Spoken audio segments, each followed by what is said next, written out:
Sebelum menyaksikan video ini, pastikan bosku jangan lupa subscribe, karena subscribe itu gratis plus bonus tonton video terbaru setiap harinya. Jangan lupa ya. Nah, kalau melihat berita di sini ya, artinya nama Ahok di situ masih diperhitungkan dan juga masih ditakuti. Nah, pada waktu lalu kalau kita lihat nama Ridwan Kamil di sini bahkan memuncaki elektabilitas tertinggi, yaitu bila maju di Pilgub DKI Jakarta.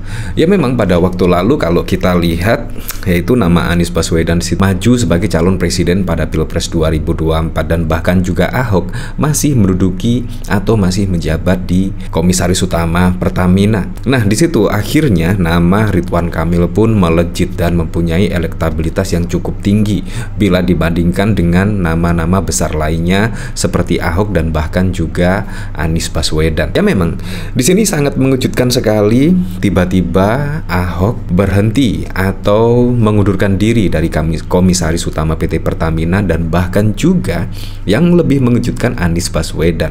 Anies Baswedan bahkan ketika kalah Pilpres di situ bahkan ya dari pendukungnya kalau mengikuti pilkada akan menurunkan lah setidaknya dari Anies itu sendiri, tetapi tiba-tiba ada pinangan dari PKB untuk menjadi calon gubernur DKI Jakarta, dan Anies pun langsung menerima pinangan dari PKB. Artinya di sini fix lah, yaitu Anies akan maju di bursa pilkada DKI Jakarta pada pilkada serentak mendatang, dan juga Ahok pun di situ juga dari sumber yang terpercaya juga akan maju di Pilkada serentak 2024. Entah dari sini akan maju di Pilkada DKI Jakarta atau di Sumut. Di sini juga menjadi pertanyaan yang sangat besar sekali. Padahal Ahok belum menentukan akan menjadi calon gubernur di DKI Jakarta atau di Sumut. Sini pun juga Golkar bahkan tidaknya mengiyakan lah kalau elektabilitas dari Ridwan Kamil di sini turun usai nama Anies dan juga Ahok, nah itu akan menjadi calon gubernur DKI Jakarta. Nah, dari sini memang sangat mengejutkan sekali. Tetapi kalau kita lihat dari sini ya, misalnya dari cuitan Basuki Cahayapurnama di sini, kiranya di sini memang akan menjadi calon gubernur ya kalau kita lihat dari sini. Halo teman-teman semua, ayo kita bertemu dan berdiskusi bareng di acara Ask Ahok Anything offline. Di acara ini kalian bisa bertanya langsung ke saya tentang kebijakan publik yang menarik perhatian kalian. Untuk keterangan lebih lanjut dan juga pembelian tiket, kalian bisa mengakses ke halaman berikut. Sampai bertemu. Dari sini bahkan juga dari komentar-komentarnya dari Bestama, mantap ini desa Ahok di Bali kapan Pak? Ya seperti itulah. Di sini dari Denny, Pak Ahok nggak mau duet sama Pak Anies Baswedan, gratis saja ogah, ikut apalagi disuruh beli tiket.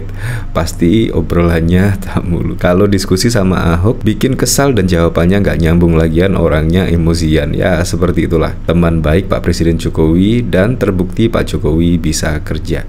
Maju terus Pak Ahok lo. Bukannya branding nama sekarang BTP Pak, kok balik lagi ke nama Ahok? Ya seperti itulah. Kan kalau kita lihat dari sini juga ada berita yang ya cukup mengejutkan lah, yaitu setidaknya survei terbaru Pilkada Jakarta 2024, Golkar bongkar survei Ridwan Kamil merosot imbas sama Anies dan juga Ahok. Di sini tingkat elektabilitas Ridwan Kamil di Pilkada Jakarta dikabarkan terus merosot. Hal ini munculnya nama Anies Baswedan dan Basuki Cahayapurnama alias Ahok di perebutan kursi Jakarta 1. Demikian diungkapkan Wakil Ketua Umum Partai Golkar Ahmad Doli Kurnia. Kondisi ini membuat Golkar berpikir ulang untuk mencalonkan Ridwan Kamil di Pilkada Jakarta 2024. Doli mengatakan, Ketua Umum Partai Golkar Airlangga Hartarto memohon waktu kepada para ketum parpol koalisi pendukung Prabowo Subianto sebelum memutuskan apakah akan mendorong Ridwan Kamil maju di Pilkada Jakarta atau tidak. Nah, jadi di sini juga masih ragu ya akan mengusulkan nama Ridwan Kamil di Pilkada DKI Jakarta atau di Cagup Jawa Barat. Di sini juga masih galau. Padahal kalau kita ketahui pada waktu lalu itu tidaknya sudah pede loh nama Ridwan Kamil akan maju di Pilkada DKI Jakarta. Tetapi seiring waktu merosotnya nama Ridwan Kamil di situ gara-gara ada nama konsentrasi lainnya yaitu Ahok dan Anies, tiba-tiba nama Ridwan Kamil di sini turun. Entah di sini fenomena apa ya. Berarti masyarakat Jakarta di situ berharap adanya dua sosok tersebut, yaitu Anies dan juga Ahok. kemungkinan Anies dan Ahok di mata masyarakat Jakarta telah berhasil ya setidaknya mewujudkan bebas macet, banjir dan lain sebagainya. Kemungkinan ya, karena masyarakat Jakarta di sini bahkan menginginkan kedua nama di sini. Terbukti dari elektabilitasnya juga cukup besar dari sini. Di sini Doli mengungkapkan permintaan itu disampaikan Airlangga setelah melihat hasil survei terbaru saat elektabilitas Ridwan Kamil di Jakarta merosot. Menurut dia, elektabilitas ex-gubernur Jawa Barat itu turun karena nama Anies Baswedan hingga Basuki Cahayapurnama atau Ahok mulai meramaikan bursa Pilkada Jakarta 2024. Nah, pada waktu lalu juga kita dikejutkan dengan nama Kaisang menjadi cawagup dari Ridwan Kamil. Nah, berarti kan terbukti ya, walaupun juga disandingkan dengan Kaisang Pangarep, walaupun putra bungsu dari Presiden Joko Widodo, di sini terbukti tidak menaikkan elektabilitas dari Ridwan Kamil.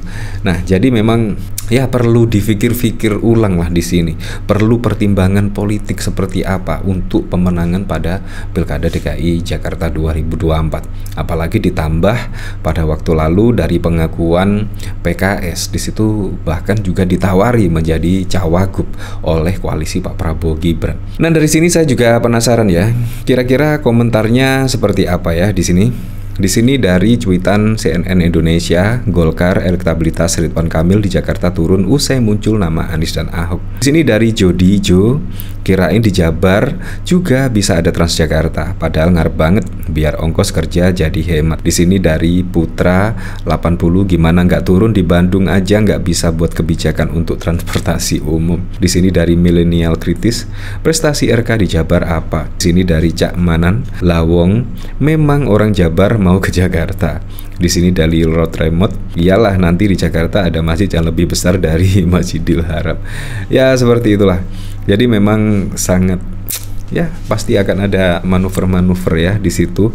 Apalagi ketika elektabilitas Ridwan Kamil di sini merosot, kemungkinan wah pasti berpikir-pikir kalau memang Ridwan Kamil di sini ya setidaknya diajukan ke Jawa Barat, pasti akan berpikir ulang siapa kira-kira yang akan menjadi calon gubernur DKI Jakarta dari koalisi Indonesia Maju di sini. Di sini pasti sangat membingungkan sekali ya, apalagi juga nama-nama besar yang lainnya seperti mantan Panglima TNI Jenderal Andika Perkasa, belum lagi Trisma Harini, Sri Mulyani, Basuki Hadi Muljono. Di situ juga bahkan lebih dekat dengan PDIP ya, alias di situ sangat sulit sekali untuk mengusung nama-nama besar di situ. Apalagi yang cukup mengejutkan lagi, nama Menteri Susi Pujiastuti pada waktu lalu juga setidaknya dilirik oleh PDI Perjuangan untuk dicalonkan di Jawa Barat. Itu menurut saya juga sungguh keren sekali, karena kalau kita lihat rekam jejak dari mantan Menteri Kelautan dan Perikanan Susi Pujiastuti, menurut saya tidak perlu diragukan lagi ya untuk menjadi ya setidaknya pemimpin di daerah pada Pilkada Serentak 2024. Ya, tapi saya berharaplah semoga saja besok pada Pilkada Serentak semoga saja berjalan dengan aman, berjalan dengan lancar, dan yang paling penting adalah berjalan dengan jujur dan juga adil dan juga transparan.